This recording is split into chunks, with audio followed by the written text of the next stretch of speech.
অনুরোধ জানাইছো আমার চেয়ারের ব্যবস্থা করা আছে সকল আসন গ্রহণ করতে অনুরোধ জানাইছি। আমি ইতিমধ্যে সভা আরম্ভ করি রাজ্য দলের সভাপতি এবং পুরান মন্ত্রী সমালোচনা করে মই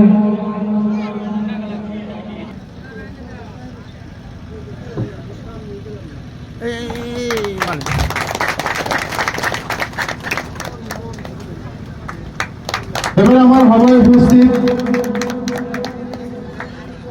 আমার কেন্দ্রীয় কমিটির সাংগঠনিক সম্পাদক মুসলিম